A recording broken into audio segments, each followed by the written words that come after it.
I remember if I told you this mashal last time, but it's good to hear it. Even if you heard it once, it's good to hear it a second time because it's applicable very much to us at this time to have this meeting today and next Sunday, the last one before Rosh Hashanah. So people have in their mind, oh, Rosh Hashanah is coming, the beginning of a new year, Aseret Yemei Tshuva. Time goes on and we're starting a new year. Does anybody here stutter? Anybody stutter? I do from time to time. Once in a while.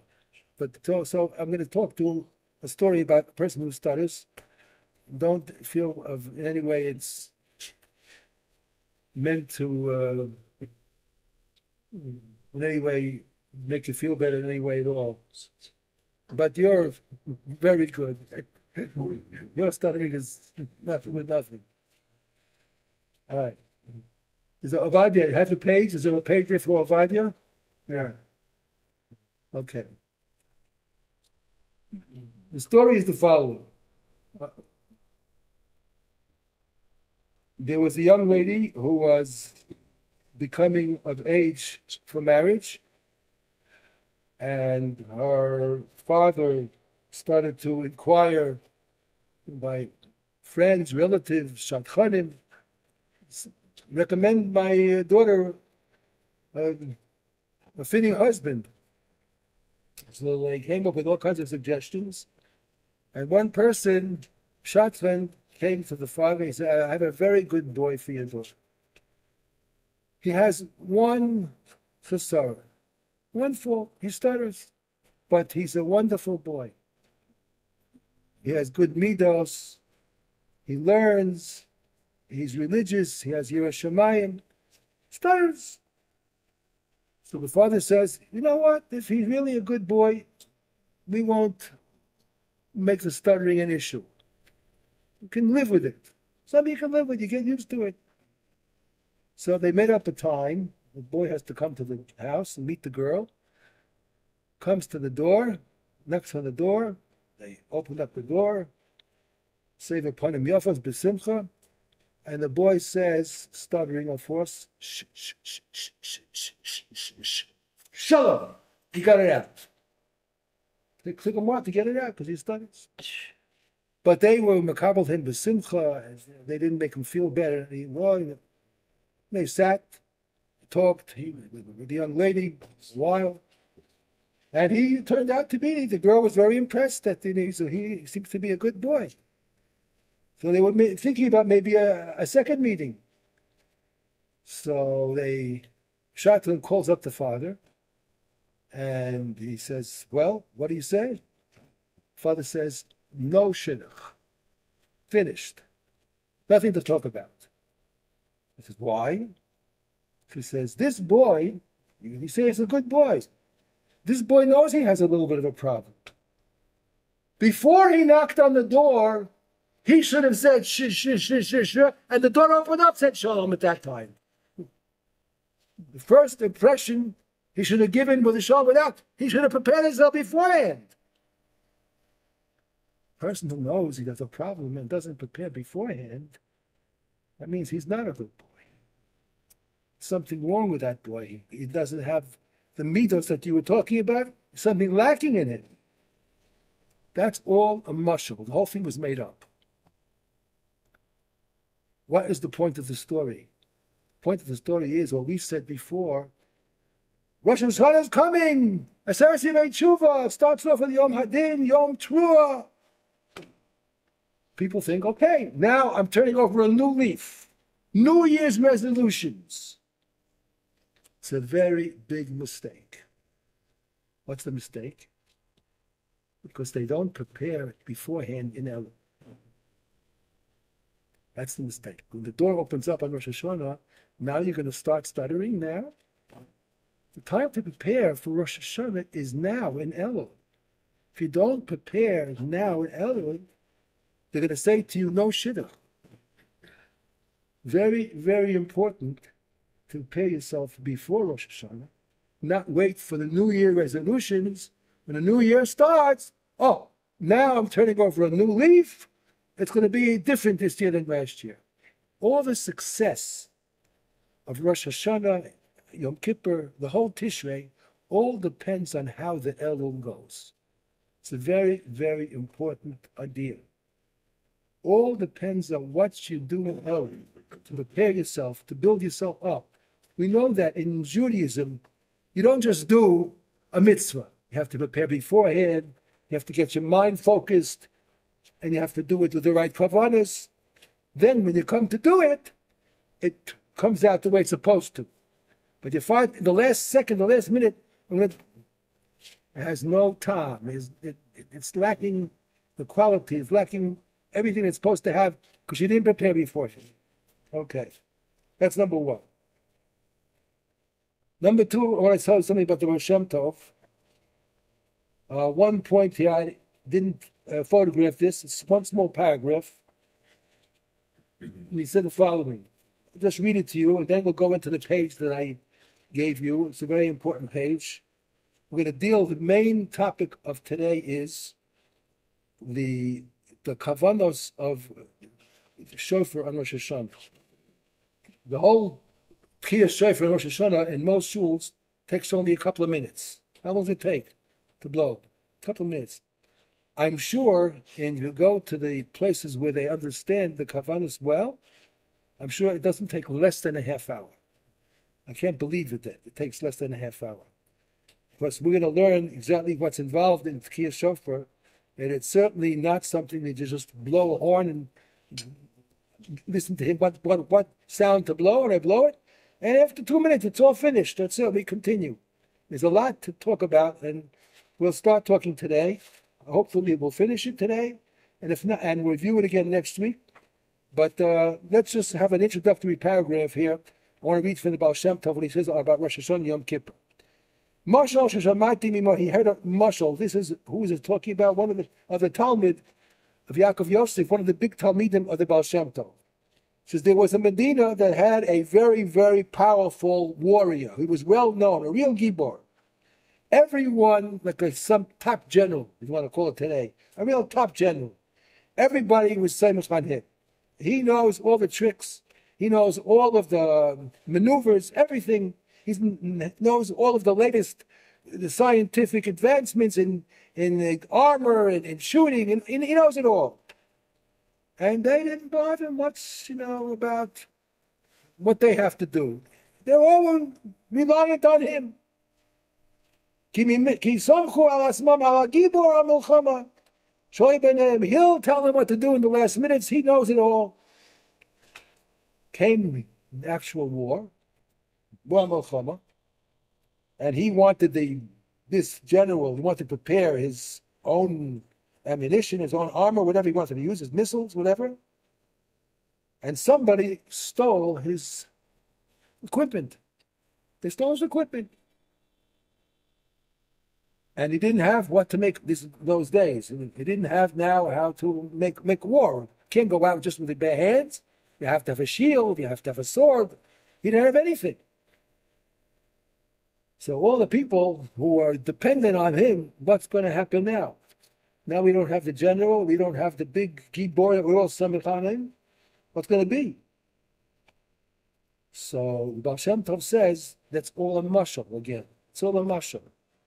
If you take a look at the sheet that you have in front of you, at the bottom of the sheet, in bold print, it says Ashrei underneath, not all the way on the bottom, in bold print, it says Ashrei ha'am yod e surur. You cannot be saimech on the Rav in the shul. You cannot be saimech on the Baal Tokeya. Everybody has to be a warrior. Ashrei ha'am yod e surur. Doesn't say that you be saimech on the Baal Tokeya, you saimech on the Tzaddik, on the Rebbe, on the Baal Tefillah. No. David Melech knew all that too. David Melech says, Ashrei ha'am yod e surur. We all have to be independent. We have to make the connection ourselves. We have to do the work. We cannot be saimech on the Baal Tefillah on the Baal Tokeya, on the Rav, on the Rebbe. No. It's an individual address to HaKadosh Baruch Hu. Everybody is responsible, and don't be samech on anybody else. This is what the Baal Shem Tov's introductory message is for Rosh Hashanah Yom Kippur. It's personal work. You cannot be samech on the top warrior, the general. What happens if he can't do it? Who knows? That's number one. Number two, this is a little bit of a criticism, but you have to be very careful. On Yom Tovim, even on Shabbos, people come to shul and they enjoy singing. Spoke about this last week, 2 weeks ago. You have to be very, very careful. The Levim in the Beis HaMikdash also used to play instruments, and there was, I imagine, singing too of some kind. But you have to realize it's nothing at all like what they did in the Beis HaMikdash. I'm absolutely sure, and there's no suffering in my mind. The music over there had to be with such chachma, and it was only to enhance the avodah of the Kohanim. The Kohanim didn't do anything in life except for prepare for the avodah. The avodah of the Kohanim, all the kavanos, the shchita, even what they ate, the Kohanim. It says Kohanim ochlin u'bailin miskaprin. Isn't that amazing? The Kohen eats the meat. I get a kapara. Because he ate the meat, I get a kapara. Why should I get a kapara? Because he ate the meat. I should get a kapara because I paid the money for the animal. That's my tzedakah. I sacrificed money. So I get a kapara for that. He eats and I get a kapara. Amazing. You know what went into the eating of the Kohen? Well, the Kohen ate, do you think he ate like we eat in here? Kohen is to prepare beforehand. Every bite that he took was kavanos and machshavas and the miswayonim and extracting the ra from the top. It's a whole world that we have nothing to do with. The entire world. And I enabled him to eat. Therefore, I get the kapara because I gave him the food. Just imagine, we had the same thing in the Torah. We have our avos, Avraham, Yitzchak, and Yaakov. But Yitzchak had another son besides Yaakov, Esau. And what was Esau's job? Well, we learned one of the things he did. He went out and he hunted and he brought the food to his father to eat. Can you imagine the eating of Yitzchak Avinu? Yitzchak Avinu's eating was like the Kohanim in the Beis HaMikdash. And who brought the food to him? Esau. Yaakov was sitting, Ishtam Yoishev, all of it. He was sitting and learning the Beis Midrash. But Esau was an Ish Sadat. He went out to the field, he hunted, he brought the food. And a big schus in the eating of Yitzchak. Tremendous schus. So when Yitzchak was eating, Esau got a kapara. I mean, he didn't turn out to be the biggest tzaddik anyway. But it still was a big to'elis for him that he brought the food to his father. So what I want to say is that we have to be careful. We're in a Beis HaMikdash ma'at. Every single day we go davening, Shabbos, Yom Tov, and the singing, and it's so joyous and everything. We have to be very careful that the singing does not become an end in of itself. The singing is there to enhance the words. The Iker davening is the words. The singing is supposed to help you lift it up, give it a little bit more enthusiasm, but not to take your mind off the words and concentrate on the singing. It's a very, very fine, delicate point, but it's very, very important. Very, very important. So you have to remember that. People like us who are learning about Shem Tov, now that we learn this and we know it, they're going to expect from us a higher level of performance. Not to be like everybody else gets drawn in to the nice nikunim. It's unfortunate. It's very unfortunate, but that's the way it is. But some people are just not there. They're not educated. They don't know what we know. So that now that we know it, it's very important for us to try to tell a good friend, somebody else, spread it to them also. Don't keep it for yourself. Try to spread the knowledge that this is the truth. This is Torah's emes. Remember when the Baal Shem Tov went up in Shemayim, he went into a deep meditation. He had an Aliyas HaNeshama. And he came and said, it's written in the Mefarshim of the Baal Shem Tov, in my other sefer that we have, the other Baal Shem Tov, it says there, Baal Shem Tov went higher and went higher in his meditation, and he saw the tzaddikim and Balei Tshuva, and he had all these visions that he had when he was doing this meditation, called it Aliyas HaNeshama, and he finally got to the place where Mashiach was. And he said to the Mashiach, when is Masai Osimar? When are you coming? When are you coming?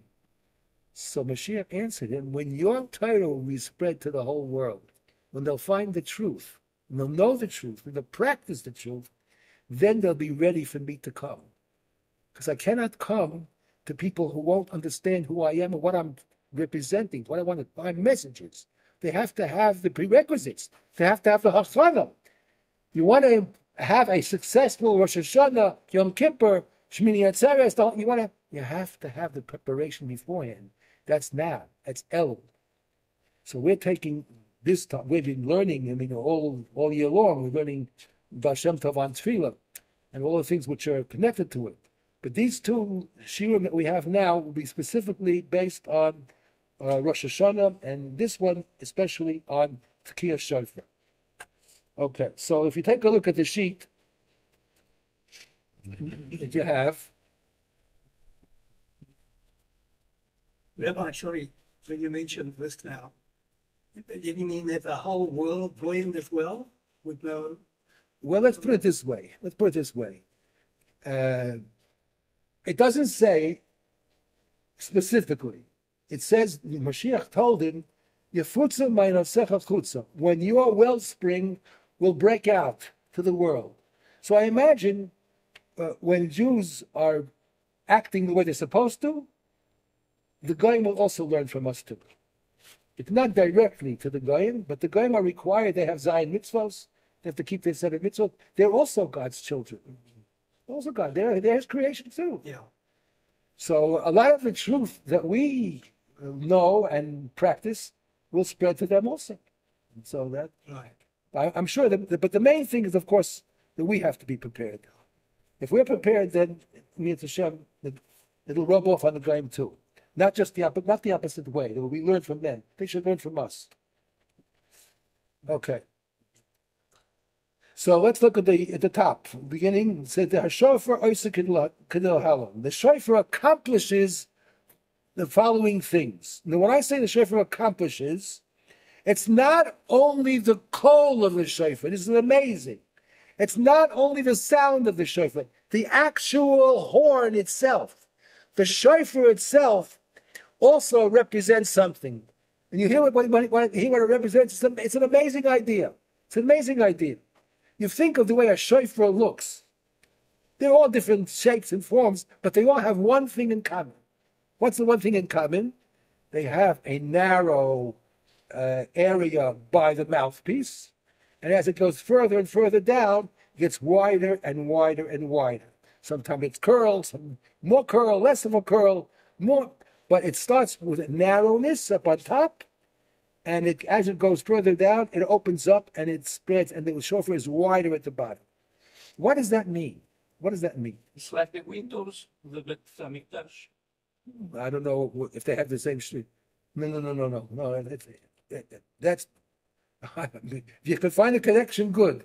But that's not what the Arizal says.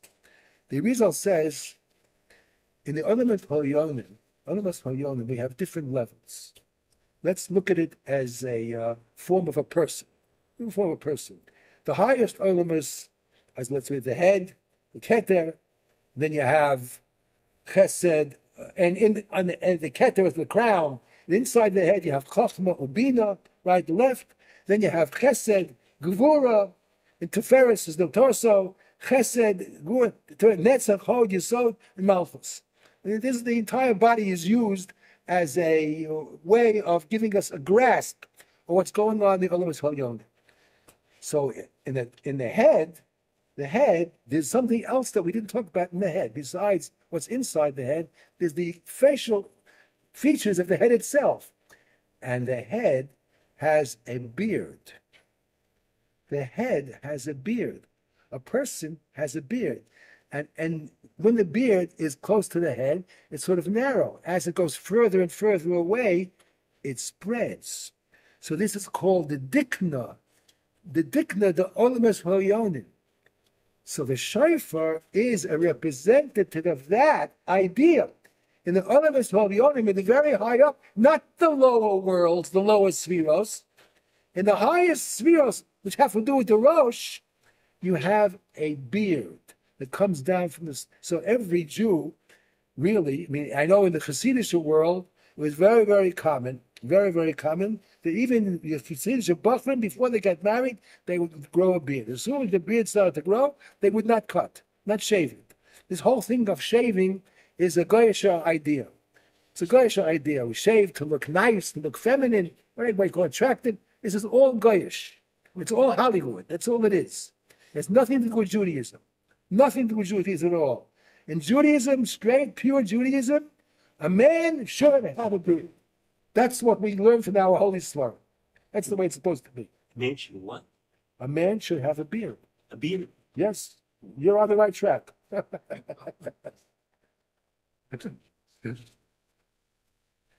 That's the way it is in the Olam Elyon.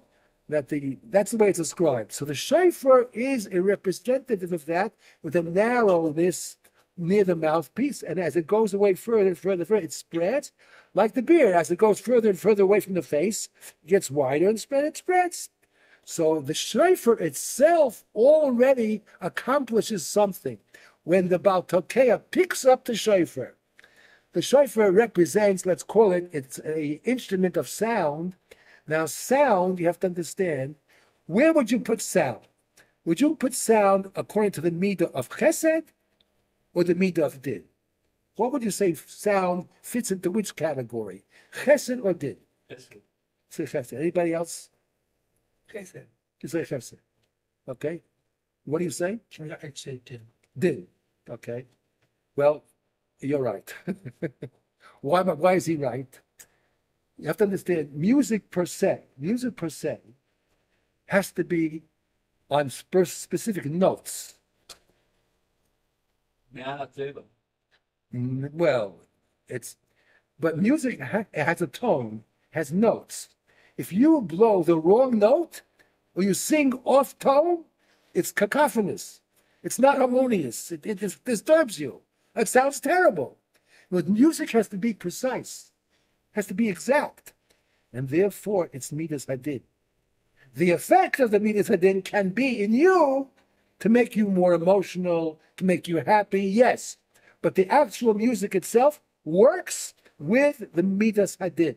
That's how it operates, as we've just heard, midas hadin, and therefore when the Baal Tokea picks up the shofar with his hand. And his right hand is midas hachesed, and he grabs the shofar, so he's already putting a sort of a boundary, a limit. He's weakening, he's sweetening the midah of din by holding on to the shofar.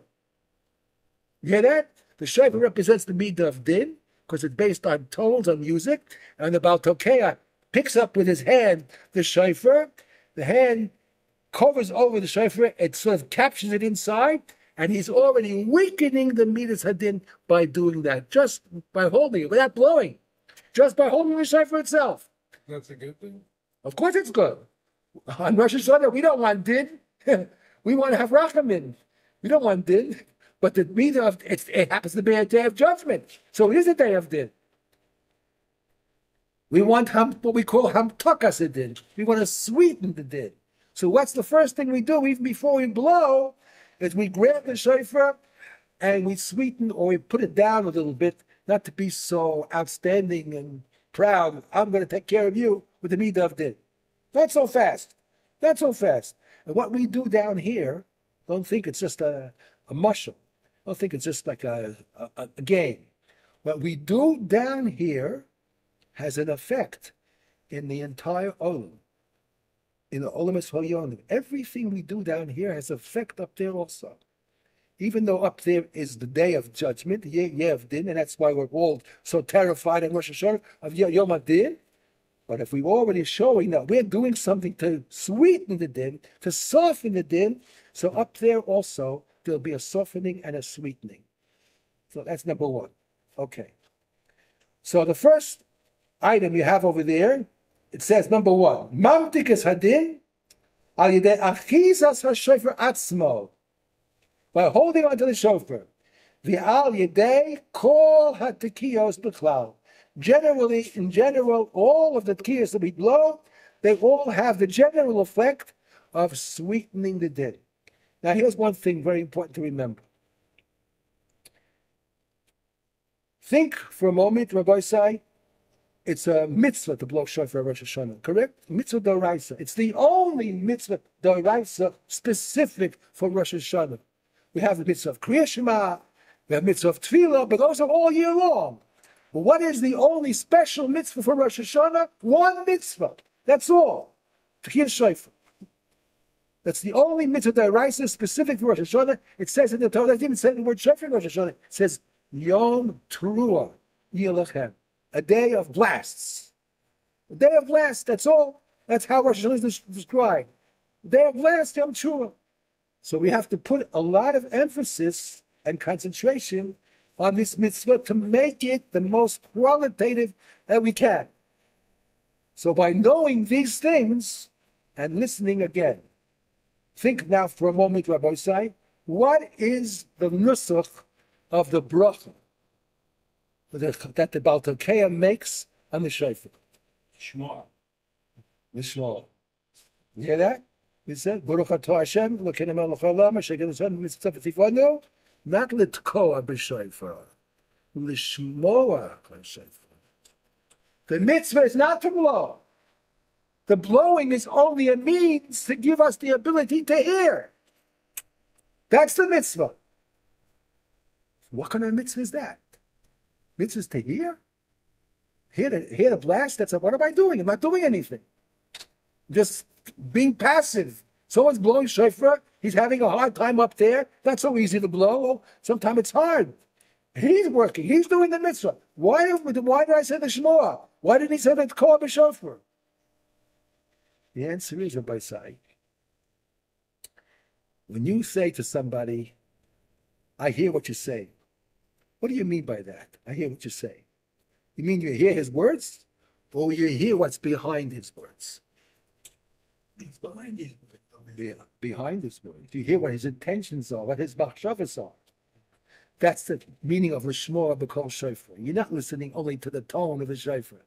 You're listening to the message behind the tone. What are you trying to tell us? What are you supposed to do with that? You're supposed to take it and internalize it. The message that comes through with the shofar, you have to internalize that, make it part of yourself. You have to become a new person from hearing the sounds of the shofar.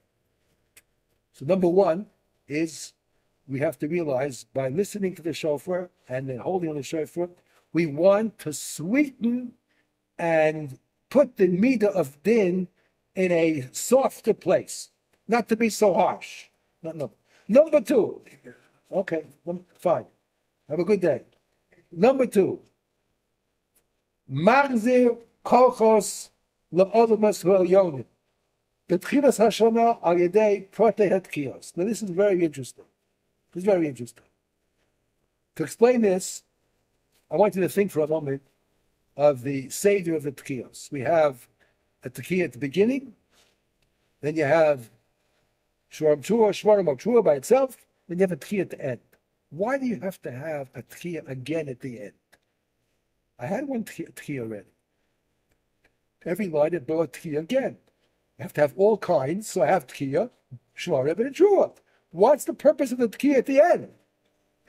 Beautiful, beautiful vort from the Shlo, which explains this line here also. The first Tkiyah represents what it's supposed to be in the world. Kodesh Baruch Hu created the world in a way which it could have existed. It could have been La'ol Le'olamin, and he created a person to be Yashar, to be straight, like a tekiah strength. Tekiah is one clear blast. And I want to tell you, we should listen very carefully to the tekiah also on Rosh Hashanah. And if you don't hear the way it's supposed to be blown, you have to tell them to blow it again. Or after davening, get somebody else who knows how to blow better. Why? Because many people who blow shofar do not really know the halachas, and they blow what they think is right. They're trying to do the thing, but they don't know. So they think they're blowing right. A tekiah has to be a clear tone without any breaks. One clear tone. Doo! And not like some people blow. Doo! You hear that? Doo! There's a little bit of break in the beginning, and the rest of the call is straight. That's puzzle. It's puzzle. It's not kosher. A tekiah has to be one straight call without any break whatsoever. Doo! No doo! No break. That's the first tekiah. That's supposed to represent how Hashem created the world, how He created us. We were created straight, and that we not sinned by Adam Rishon, we'd not had a fall. Adam Rishon could have lived, who knows, some say could live forever, some say 1,000 years, whatever it was, but it would have been different. The world would have been different. What happens? Going back to the stutter, Yeah. what does the person who blows the shofar have to do before the time actually comes? Because a lot of times He has to blame plenty of preparation in all the kavanas of the shofar, for sure. Plenty. Sometimes you hear people just picking it up and they're trying to get. Oh, so he didn't prepare enough beforehand, probably. Probably didn't prepare enough. I mean, it could happen. The best one, I mean, even a professional musician sometimes could, have a difficulty. But surely he should practice beforehand. Absolutely, you're right, 100%. All right, anyway, so the first tekiah represents the way a person is born. You're brought into this world, you're perfect. You're straight. No shtick. No shtick. You do what you're supposed to do. Like a child grows up, he's innocent. And he does what the right thing is. But as you grow older, you see what's going on in the world and how you have to behave, and you have to make tricks, and you have to sometimes say things which are not you're supposed to say. All kinds of things. In other words, what happens? You have lots of breaks in the straightness. In a person's lifetime, in the year past, you have a lot of times when you weren't straight.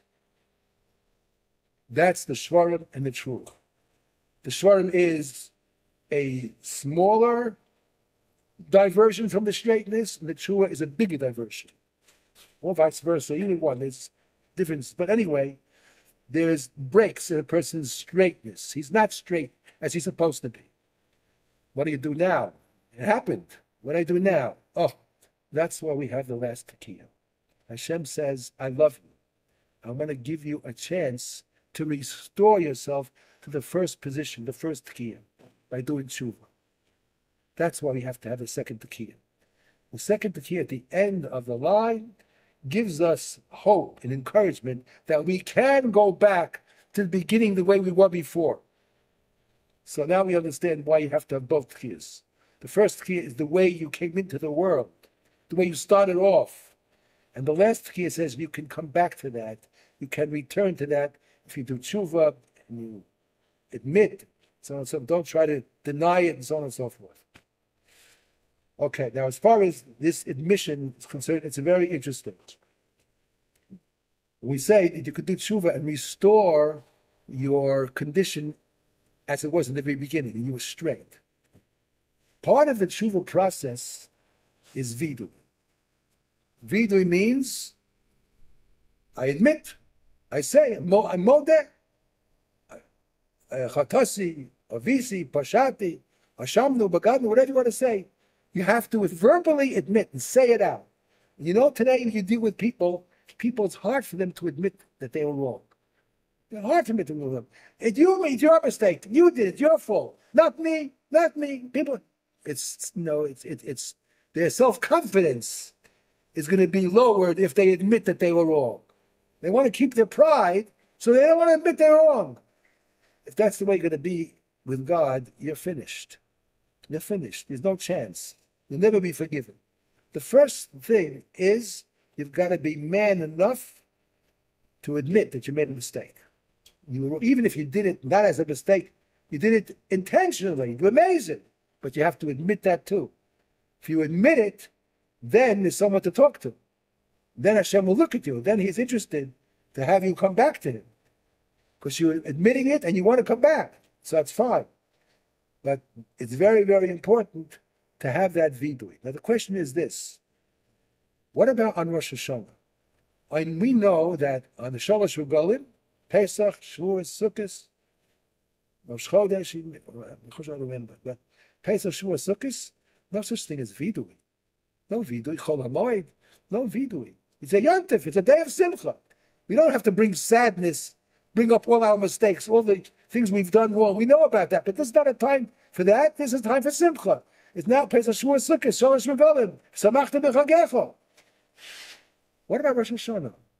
Rosh Hashanah is also yontif, but it's a day of din. It's Yom HaDin. So is it proper to say vidui or not proper to say vidui on Rosh Hashanah? You won't find it in the Machzorim. There's no Hashamnu, Bagamnu. There's none of that. You won't find it in the Machzorim, Rosh Hashanah. So there's a nevertheless, of opinion. Some say because it's Yom HaDin and without tshuva, you have no chance of being forgiven. And part of the tshuva process is to admit. You've got to say it. Chotasi, Aviti, Pashati. You've got to say it. So what do you do? How do you handle this dichotomy of opinions? Comes along the Arizal with a brilliant idea. The Arizal did say vidui, but how did he say the vidui? In between the lines of the shofar, the first hashrat, then the second hashrat, third hashrat, in between the lines, or in between the first set and the tashat and tarat, he would say it without sounding the words. His lips would move, and he would say, without sounding it. He would know what he was saying, but he would not let the words come out of his mouth. His own ears could not hear what he was saying. But his lips moved to say the words. I don't know if he said the entire nusach, or Shamnu Bagadnu, I don't know. But maybe that is exactly what he said, I don't know. But that's what's brought down. That Reb Chaim Vital saw his Rebbe, the Arizal, saying the vidui in between the lines when they weren't blowing the shofar at that moment. That's when he stuck it in. So he was able to dance on both chasim at the same time. On the one hand, he did admit, he said the vidui. On the other hand, it wasn't loud enough to be heard. Because it's a day of simcha, it's also it's a yontif. So he's able to find a compromise and do both at the same time by letting the words be pronounced with his lips, but no sound coming out of his mouth. That is the second line. Machzir, and then you're doing a good tshuva, a full tshuva, because part of the tshuva is what, to come back to the way you originally were. That's number two. Machzir kochas el enemas ha'yonim b'tchilas al yedei patiyat kiyos, by adding the tshuva to it. Okay, so you go back to the first tekiah, the way you were created straight, and the other was also created straight without any breaks, and the tekiyos with the tshuva helps it to restore to what its original position was. Number three, ma'arvev hasata, klomar monea mimenu lekatreg ubefrat b'simen harishon shel tashrat. Now we know that anytime you have a Yom HaDin, you have a trial, there's always a prosecutor and there's always a defender. The defender are, we stand defend ourselves, or we have the malachim who witnessed our mitzvahs, try to stick up for us, try to defend us, but you always have the prosecutor trying to find fault with us. So when the prosecutor sees that we're saying the vidui, and we're blowing the shofar, and we're weakening the din, he has no koyach to prosecute. That's what you're accomplishing when you blow the shofar. He says,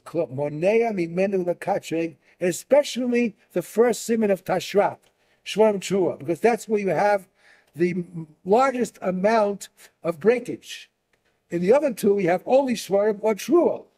But the first one, you have Shvarim and Trua. That's where the basic prosecution comes in the strongest.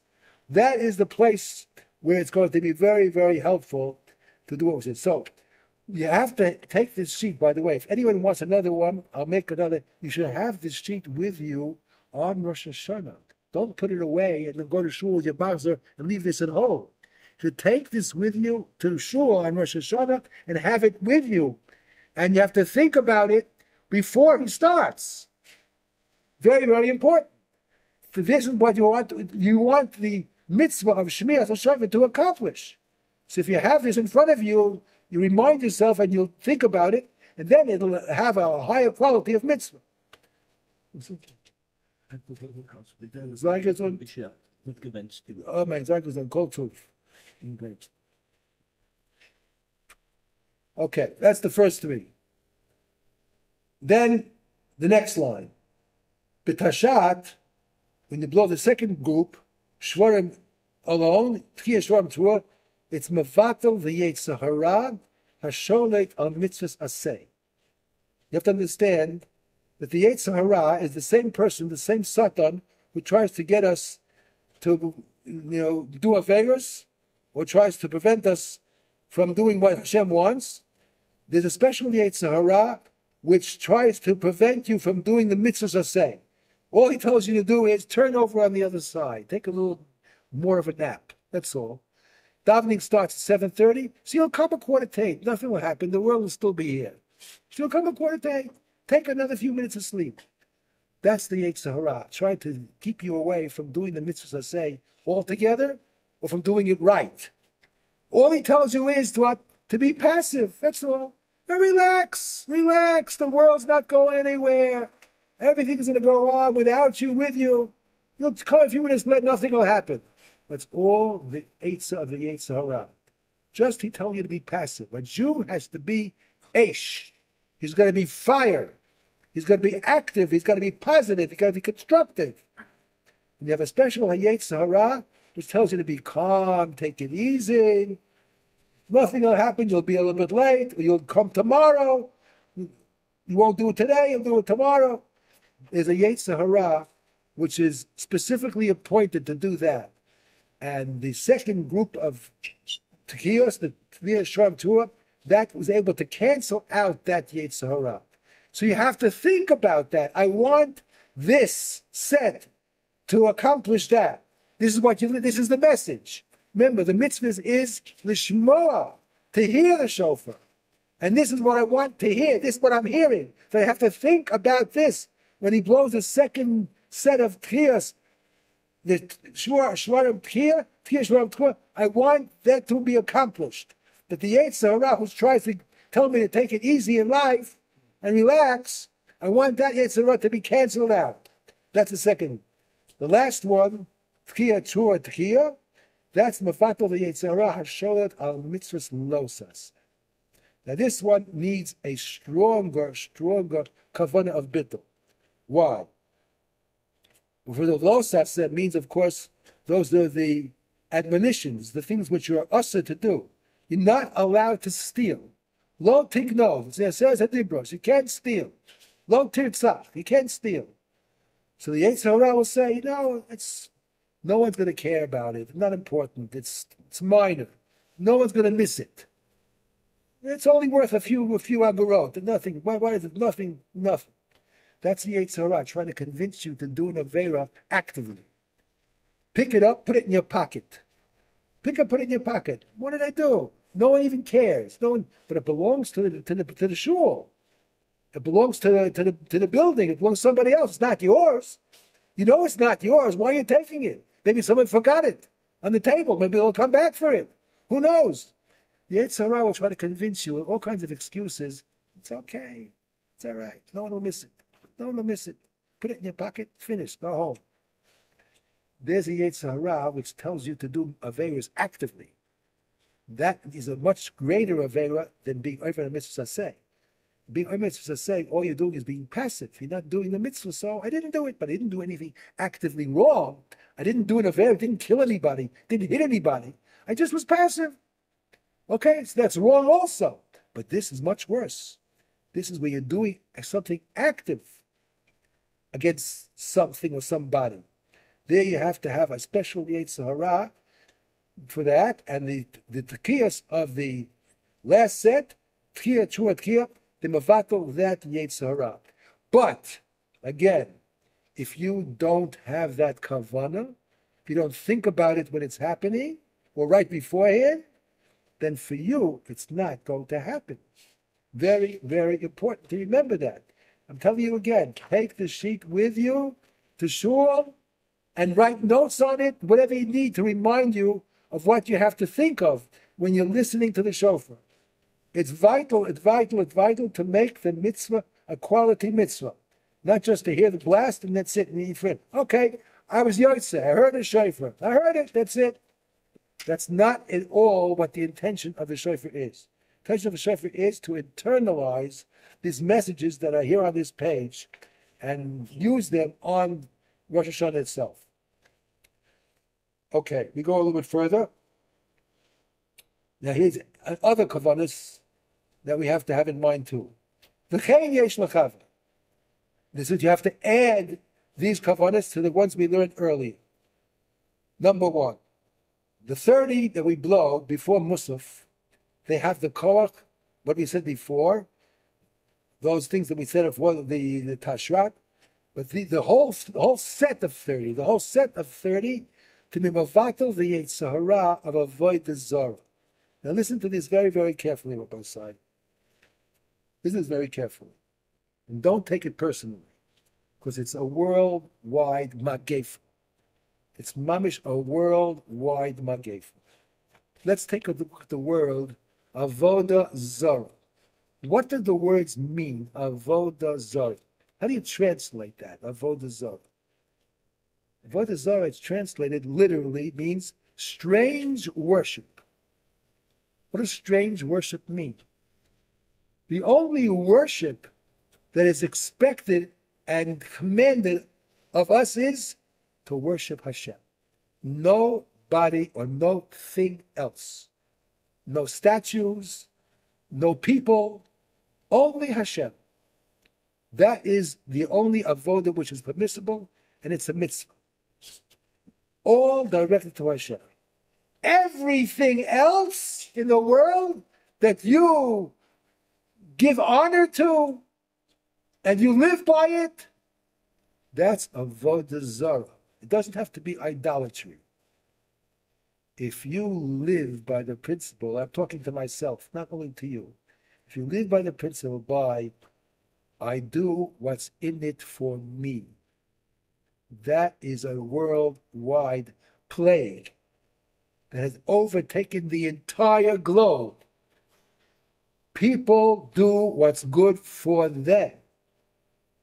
That is Rabbi in the category of avodah zarah. You should understand that clearly. The only worship that is possible to be kosher, and when your avodah is only to Hashem. If you do things for yourself, and you have no idea or no thought of Hashem in your mind at all, that's like avodah zarah. That's why we said earlier, the Kohanim, when they ate, the person who bought the carbon got a kapara. Why? Because the Kohanim sat all day long in the Beis Hamikdash and they were studying and learning and perfecting themselves, that all their avodah is only to Hashem.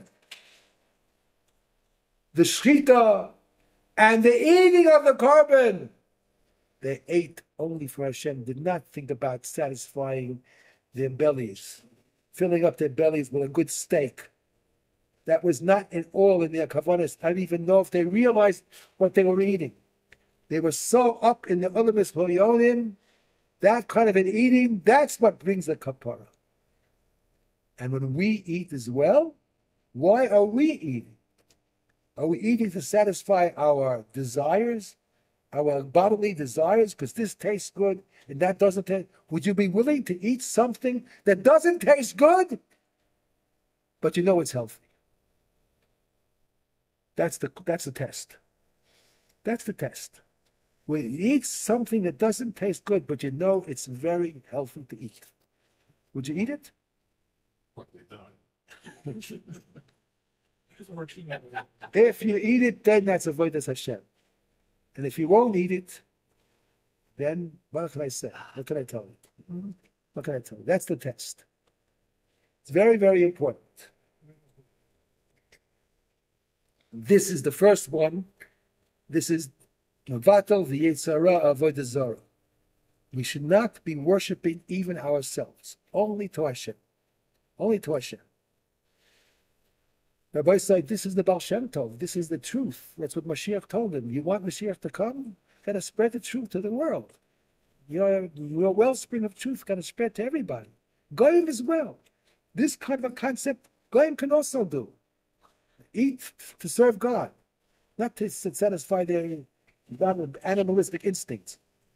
That's the way it is. That's the truth. What can I tell you? Okay, one more. Let's see. After what? Chazar Shashar. This is another question here. Another question. There are two basic different minhagim in the world. We have the Ashkenazi minhag, and we have the Sephardi minhag, or Nusach Sfard, the Hasidim, the Mekubalim, the Taimanim, all of them. Everybody in that sect, they blow shofar in the middle of a silent Shemona Esrei. In the middle of the silent Shemona Esrei, you go to the shuls where they daven Nusach Sfard. I'm sure here in Chabad they do it also as well. While they're davening the silent Shemona Esrei, Baal Shem in his mouth, when he comes up to it, he blows shofar. There is a very big problem. It's a very big problem. Why is it a big problem? Baal Shem Tov taught us that when you daven, you have to go into the words so much that you're detached from the other world. You don't hear anything. If you can hear, that means you're not into it. You're not davening properly. So what's the point of blowing a shofar during the silent Shemona Esrei? What's the point? When the people, ideally, should not be hearing what the callers of the shofar are. What's the point? And I can understand it very well. It's a very good question. And you know, in the Ashkenaz places, the yeshivas, the Ashkenaz yeshivas, they do not blow in the silent Shemona Esrei. No blowing. Only at the Chazar Sishatz. They don't blow at all. We have to. I understand why. I know why. I want to talk about it next week. But I want to raise the question. What is this business of blowing a shofar in the silent Shemona Esrei? Everybody in the Amach is holding by a different place, and it knocks you out of your concentration. Well, what's going on? What is this business of blowing a shofar in the silent Shemona Esrei? It's supposed to be silent. And this is the opposite of silence. You're making a big blast in the middle of Shemona Esrei. So everyone stops where they are and they're listening. This is not in accordance with the teachings of the Baal Shem Tov. Lani is not, in my humble opinion. We'll explain it, Mitzvah Shem, next week. I just want you to have the question in, and we'll end up with that right now. Next week we'll finish it up and have questions or anything, or maybe we'll see what else we have next week for Rosh Hashanah. But we'll leave it at that at this point. Any questions for today? No. Okay. Joe, have a wonderful Shana Tova Basuka. Call Klal Yisrael.